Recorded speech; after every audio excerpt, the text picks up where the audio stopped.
those of the program station. Opinions expressed are not necessarily those of radio station KMET, its management, employees, or affiliates. It's time to steer the line. Touchdown! Sports betting, fantasy football, and the latest NFL news. Featuring Loudesmon, Christian Giordani, Rocky Giordani, and Jeremy James. Bet on us to make you a better better. What? Let's get ready to steer the line. Good afternoon, folks, and welcome to another segment of Steer the Line. I am your host and statistical analysis expert, Christian Giordani. Easy for you to say. We have Jeremy James, our fantasy football guru, Loudesmon, our professional sports handicapper, and Rocky Giordani, our ex-professional athlete. Fellas, how you doing so far in this divisional round week? Is upon us. Now, I said this a few weeks ago. This is absolutely the best week in football. All the shake is gone. These are the final best eight teams. We're going to see nothing but great football from here on out. I'm very surprised that some of the spreads are so big. Not me. Yeah, and I'll explain why. Yeah, I think you have to wonder. You have to wonder about some of the surprise wins. Some of the underdogs that moved into the second round. How are teams like Green Bay and Houston going to do against some really tough defenses? No one expected them to be there.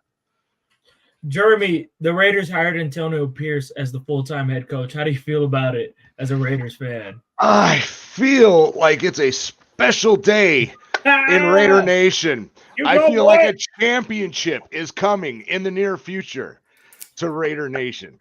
Honestly, this is the most exciting coach hire and the happiest I've been for a coach hire since being a Raider fan.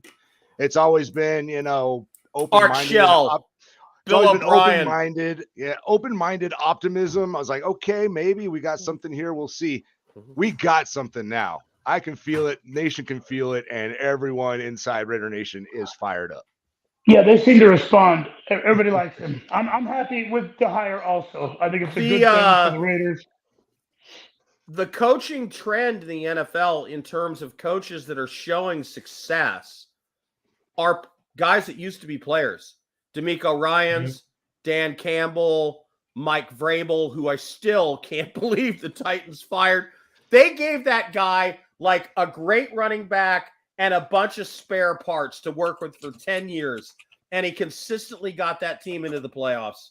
I'm blown away that he was let go. Anyway, yeah, I think it's the right hire for the Raiders. A player's coach, a guy who played. He clearly turned that team around.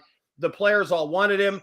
Now, Jeremy, he's got to get some X's and O's guys in there who know what they're doing, and he's got to get a general manager and let the general manager do his job. Yeah, not sure where they're going to go with the GM. A lot of word has been that it's Dodd out of Indianapolis, I believe, is where he is right now, or was previously.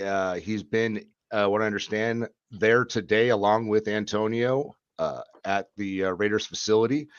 So it could be him, and what I understand, maybe a possibility that they're also going to bring Champ back as well in some kind of role. So, yeah, they're going to need an offensive coordinator. There's some names floating around out there, and, he's, what I understand, bringing in former Bengals coach Marvin Lewis as an advisor on his staff as well. That's a great idea. Marvin Lewis is a great football mind. Exactly. That's what he's going to need to do. He's a leader of men, and he can lead this team, but he, like you said, he needs X's and O's guys. So, and I think he's going to find them and bring them in. Yeah. Also, a lot of coaching changes going ahead. Bill Belichick, second interview with the Falcons. Cliff Kingsbury is about to be set to interview with the Bears, and looks like it's a lock-in. So it looks like they're going to go for a quarterback in the first round. Now we know Cliff Kingsbury goes to the Bears.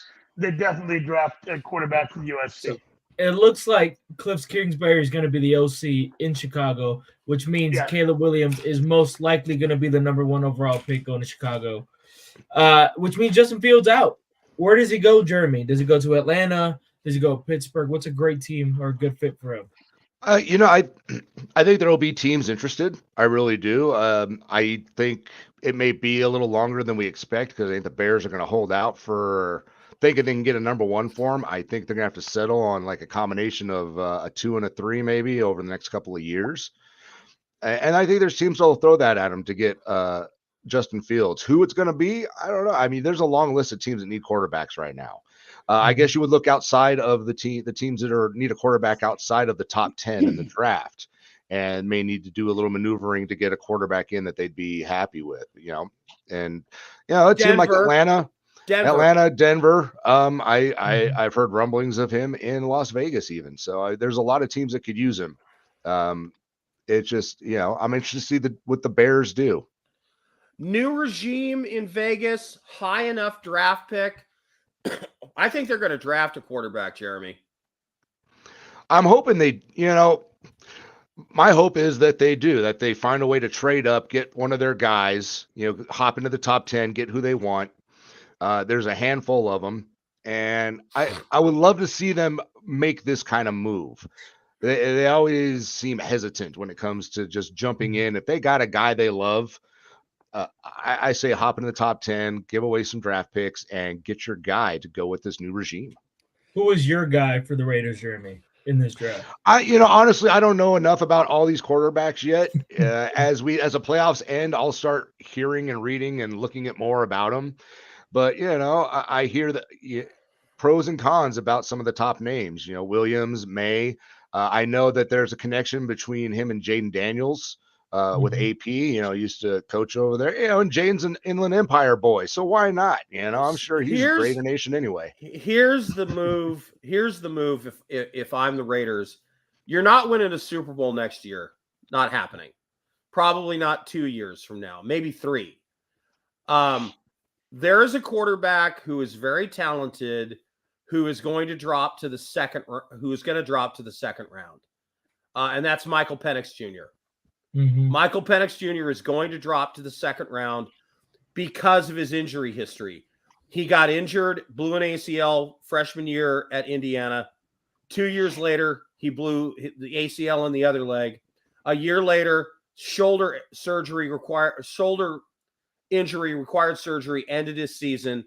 And then he had to rehab for a year, and then had the year he had last year with the Huskies and went to the national championship game.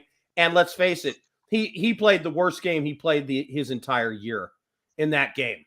And that has hurt his stock. The injury history, number one, he's 24 years old, so he's old for a quarterback coming out of the draft. Plus, you have the fact that he shat the bed in the national championship game. But that guy has character. He's got a rocket for an arm. Nobody outwork him. And if you can get him in the second round, let's face it, the Raiders need a lot, Jeremy. Offensive line, defensive line, linebackers, cornerbacks, safety, everything but wide receiver, basically, they need. So, not a bad idea. Drop back to that second round to get the QB. Yeah, they probably go with their first round pick. I think they're going to go for address their secondary, but who knows?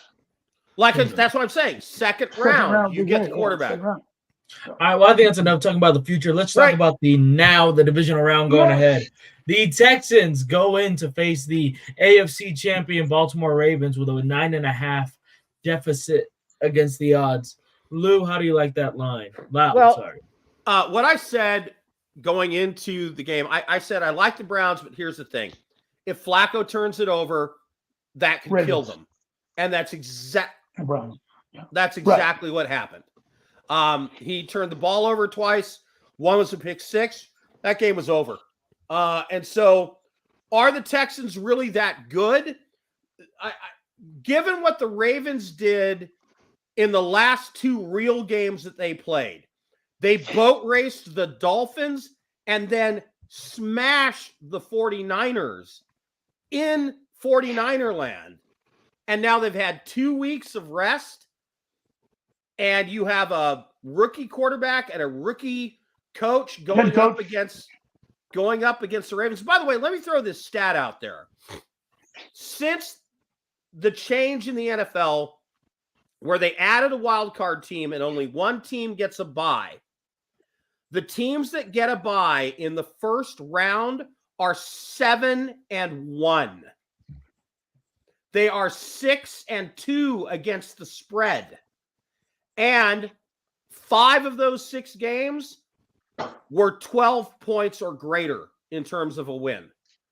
I do not like the chances of the Texans going to Baltimore with the Ravens having 2 weeks rest and trying to play them. I think it's going to get ugly at least by the end.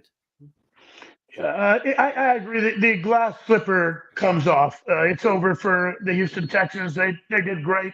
But again, to expand on what Loud said, the rookie quarterback, rookie coach, they're coming into Baltimore where they have 2 big linebackers off the ball in the middle to stop the run. So Jordan Love's going to have to. CJ Stroud. CJ Stroud is going to have a huge game. I just don't see it happening. I think the spread would be bigger, except for Mark Andrews is out. If Mark Andrews is healthy, I think this is over double digits. Easy. If the Texans hadn't beat the crap out of the Browns, this spread would be 13.5. But think about, exactly. Think about what happened in that Browns game. They had a guy came off his couch after resting for quite a while, and he threw a couple of picks, and that was. I'm not going to use that as a measuring stick. Right. Yeah, I like the Ravens. Yeah, I'll go I with think the we can Ravens. all consensually agree we like the I think we all consensually agree we like the Ravens. CJ Stroud and the Houston Texans have been doing a remarkable job this year, gone way farther than any of us thought he would. Probably a co-offensive rookie of the year, but this is where the fairy tale ends. All right, moving on. The Packers face the Niners, the NFC Championships in Santa Clara with a 9.5-point deficit as well. Green Bay had a really, really, really good game against Dallas. Who would have predicted that? Oh, yeah, that's right. I did. We all did. Not me. I was wrong. I was wrong on that game. Sorry, my bad. No, well, Jordan Love looked like a reincarnation of Aaron Rodgers, how Aaron Rodgers looks like an incarnation of Brett Favre. But like the Texans, I think this is where their fairy tale ends. San Francisco is so overpowered. You know, they have basically a Pro Bowler at every position. And Green Bay's a young team, youngest team to ever make the playoffs. San Francisco has been there. They're willing to win, and they're just a juggernaut to go through. Yeah, they have. They're at home, and they have a. I think really the big difference in this game is going to be at running back. I think McCaffrey has a big game, and I think that makes all the difference. I do not like that huge spread, but I think San Francisco wins this one easily. Again, Jordan Love's had a great year. The Packers have done some great stuff, but it's over, man. It's over after a week's rest, 2 weeks rest, basically. Really, the Packers ran the ball right up the Cowboys, where. Yes. And then because they were able to do that, the play action pass killed them. You're not running the ball on the 49ers. Sorry. And the Green Bay Packers defense is not good. So and again, 2 weeks, not 1 week of rest, 2 weeks of rest. Basically 3 because they sat everyone. 3. Right. Basically 3. This is the 49ers. Dre Greenlaw is the only guy left who has any designation on the injury report, and he's trending to play. Well, they're rested. They're healthy. Forget it, man. I think this is over by halftime. Yep. I agree. Jeremy? Yeah, you got to go with the Niners. Green Bay is, again, young. They're learning how to win, and they're learning how to win together. I and this weekend they get to learn how to get blown out. Yeah, they will. I think they're going to be a force to be reckoned with down the road. But right now, they kind of, use some momentum and got themselves that win. A surprise win. They're not going to do it 2 weeks in a row. Let me stop here for a second. Let me stop here for a second because we're glossing over in the Green Bay won. Dallas was a 7-point home favorite and hadn't lost at home all season. In over a year. And they got blown out. I mean, it was ugly. And they're running it back, Jeremy? Really? Yeah. Yeah, I sort of I get it from both sides. There's a call that they should have moved on, and there's plenty of argument for that. At the same time, I get where the GM and owner and Jerry Jones is coming from, and that he's got a coach who consistently wins a lot of games in the regular season, and he's hoping that maybe this season they can bring in a couple of players and this will be the year. I mean, we've seen it for the last 2 or 3 off seasons in Dallas. Oh, we didn't do well in the playoffs, but the regular season, we just need a couple of pieces. We'll be right there. And I think Jerry's just, hoping to do that one more time. So he's only got 1 year left on his contract. Why blow it out now and hop in with all these other teams looking for top-notch coaches? Yeah, and look, after what he said, 3 games into the 4 weeks into the season, he goes, well, Mike McCarthy should take a bow. He's got his fingerprints all over this team. And now how can he just fire him after that? Mike McCarthy should take a bow. Mike McCarthy should – football has passed him by.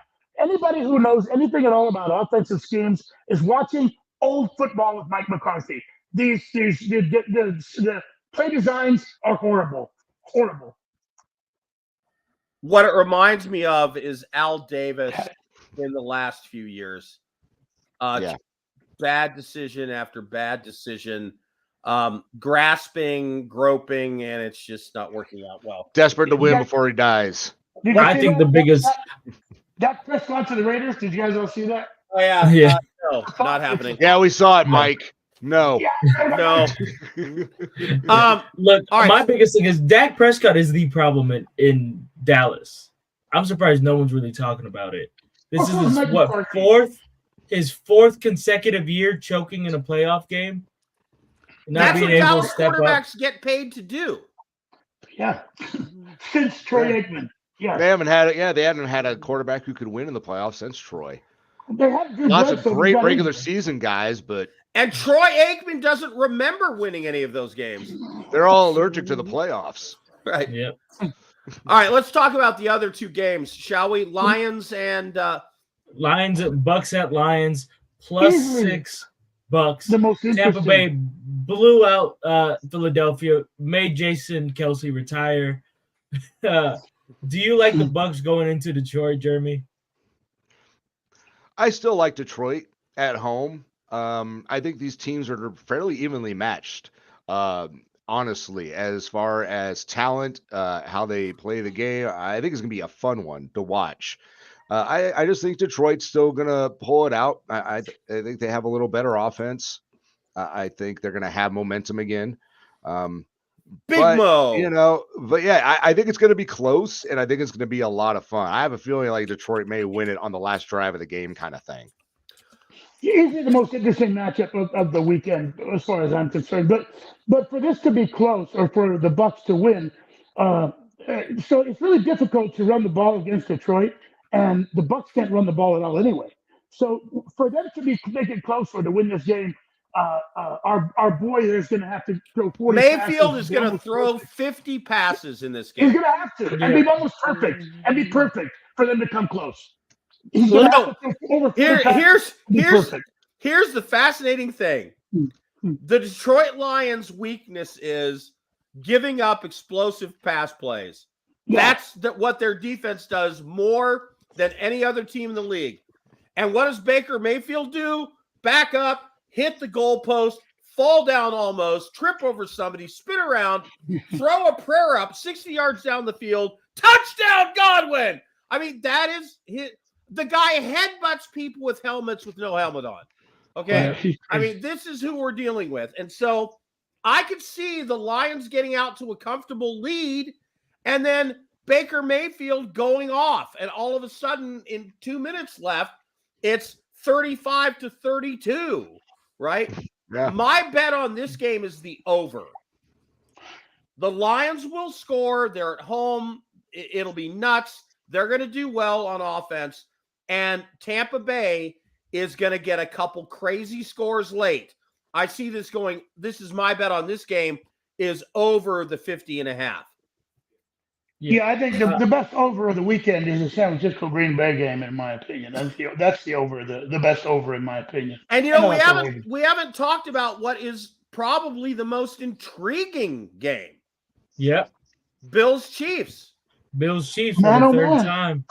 Jeremy, you're a Chiefs hater as a Raiders fan. You go first. Yeah, I'm glad to finally see this playoff game take place in Buffalo instead of Kansas City. I don't know. The weather's not going to be a problem for either of these teams. I'm just hoping the atmosphere and that the Bills Mafia gets that place rocking and makes it tough for Kansas City and Mahomes because, it's going to be Mahomes' first time outside of the Super Bowl playing a road playoff game. And, he's going into a tough place to play. I like the Bills at home. I think right now they're playing better ball.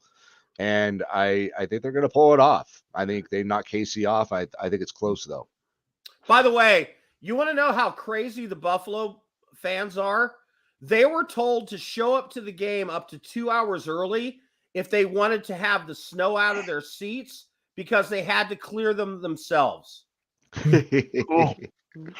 Yeah, this is the only spread that's even close. Again, like what Jeremy was talking about, every time Mahomes on the road, they have a Super Bowl winning defense. He's a Super Bowl winning quarterback. Does anybody really think they care if they're on the road? This is a playoff. Let's go to the championship game. I think they're gonna perform extremely well. I also like the Bills at home, but I don't know why anybody would be talking about things like, oh, they're on the road. I just like the Bills because Rocky. Here's why we're talking about the Chiefs being on the road. The Chiefs offensive line leads the league in false start penalties. Leads the league. Yeah. They have never played a road playoff game. They're going to not be able to communicate. That place is going to be so freaking loud. They're going to be on silent count. I am counting on 6 to 8 false start penalties. I'm serious. Sounds about right.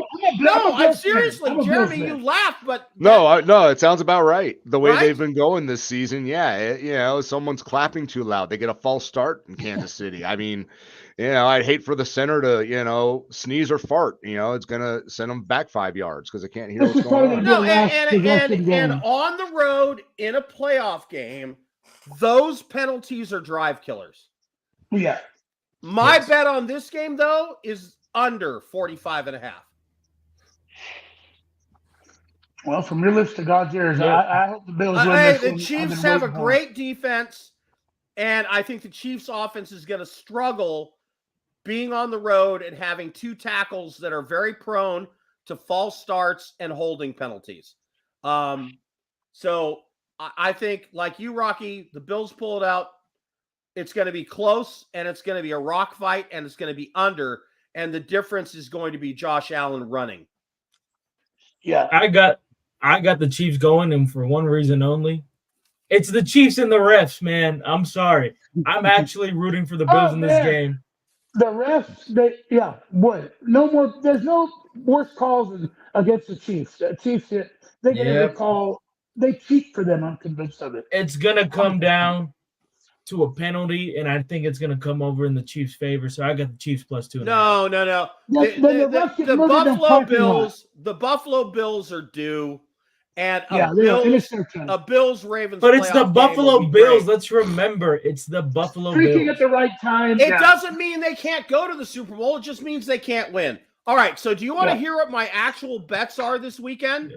I just placed. Okay. So parlay bet. It is the 49ers money line, Ravens money line, $100 to win $250. Parlay bet. Ravens, 49ers, Lions money line, 75 to win 150. Parlay bet. Bills, 49ers, Ravens money line, 65 to win 170. And then here's my gold-plated. If this one comes through, I'm thrilled. Ravens -9.5, 49ers -9.5, Lions money line, Bills money line, 35 to play 296. Nice. If the Bills or the 49ers lose, I'm screwed. Rocky, what are the chances that you think the Bills or the 49ers lose this weekend? I really don't. Well, obviously, a 0 chance 49ers lose. I don't think the Bills can lose. They're streaking at the right time. They're hot. They're at home. No, I said and Ravens and 49ers. No. Ravens, that spread could be bigger if Mark Andrews in. I think the Ravens cover that spread easily over by halftime, like you said. I love the Ravens in that game. No way the 49ers lose at home. Forget it. No, 0. 1 minute. Jeremy? I think if there's an upset this weekend, it's going to be Tampa Bay. I think that's the one game where we're going to see an upset if it happens. I don't think the Bills are losing at home. I can't imagine the Ravens or the 49ers with all that rest, all that experience, as good as those teams are on both sides of the ball, losing.